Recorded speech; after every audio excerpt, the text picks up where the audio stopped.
If you're a veteran over 65 watching this right now, the VA may owe you up to $2,795 a month, tax-free, and almost no one at the VA is going to pick up the phone and tell you about it. That's not a typo. $27.95 every single month for the rest of your life. It's called the VA pension with aid and attendance, and it's buried so deep inside the regulations that most veterans die never knowing they qualified for it. Their spouses die never knowing either. And the money, it just stays in Washington. Now stop what you're doing and listen, because there is a hard eligibility window tied to your age, your income, and your wartime service dates. And if you cross the wrong line at the wrong time, you can lose this benefit forever.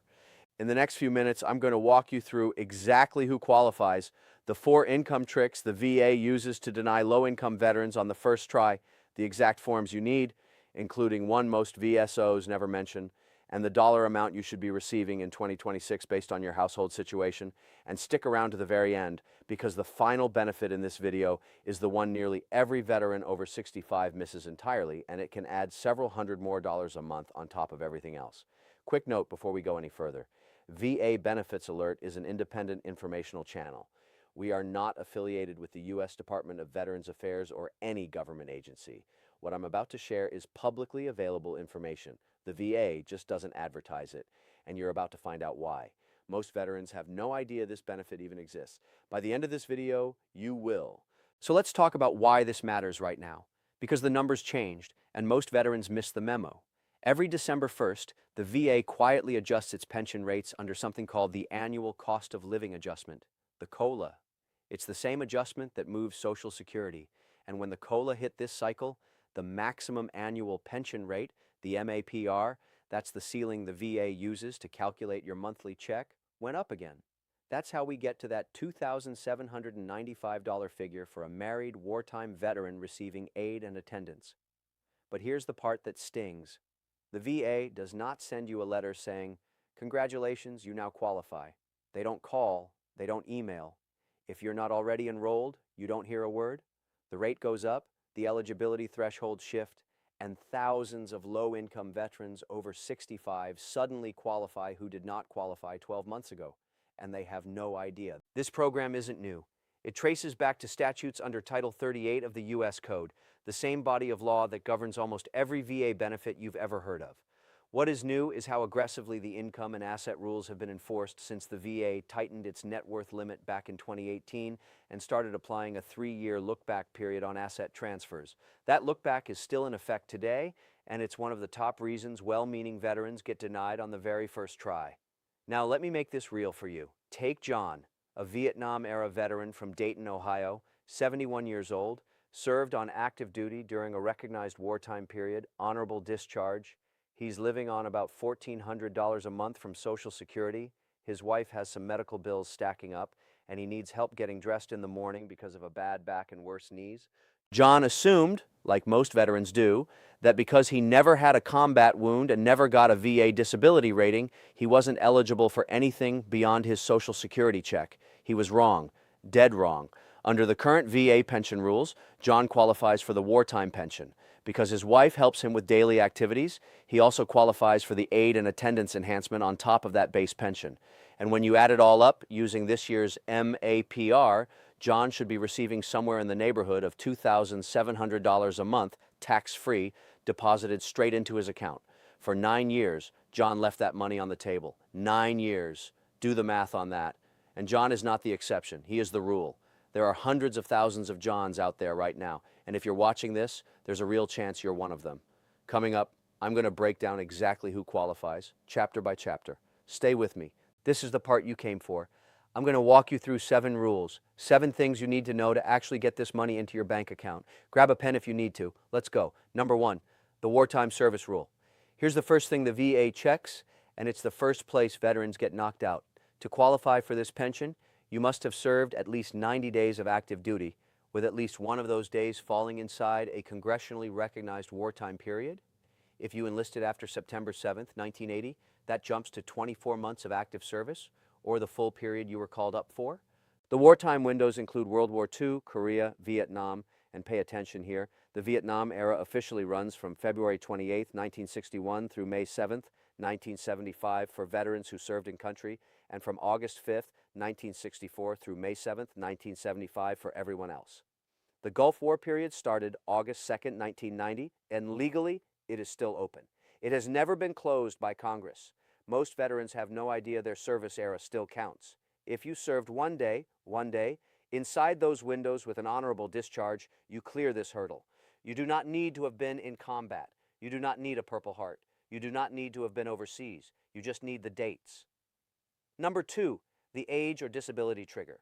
To collect the base pension, you have to meet one of 3 conditions. You're 65 or older, or you're permanently and totally disabled, and that disability does not have to be service-connected, or you're receiving Social Security disability, or you're in a nursing home receiving skilled care. That second one trips people up. Your bad back from 30 years of civilian work after the service, that counts. Your diabetes, your heart condition, your dementia, none of it has to trace back to your time in uniform for pension purposes. This is not the same as VA disability compensation. This is a separate pot of money with separate rules. Write that down. Number 3, the income limit, and the trick nobody explains. Here's where the VA loses people. On paper, the income limit looks brutally low, but there's a concept called IVAP, income for VA purposes, and it is not the same as your gross income.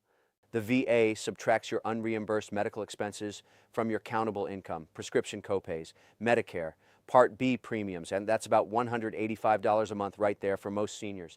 In-home caregiver costs, adult daycare, assisted living fees, even mileage to and from your doctor's appointments. All of that comes off the top before the VA decides if you're over the limit. I've seen veterans with $40,000 a year in gross income qualify for full pension because once you deduct medical costs, their IVAP drops to almost zero. Most veterans have no idea this deduction exists. They see the income cap, assume they make too much, and never file. Do not make that mistake. Now, if that one caught you off guard, wait until you hear number 4. Number 4, the net worth trap and the 3-year look back. As of the last adjustment, the net worth limit for VA pension is tied to the Medicaid Community Spouse Resource Allowance. And for this cycle, that ceiling sits around $155,000. That includes your assets plus your annual income combined. Your primary home does not count, your vehicle does not count, basic household goods do not count, but here is the trap. In 2018, the VA installed a 3-year look-back period.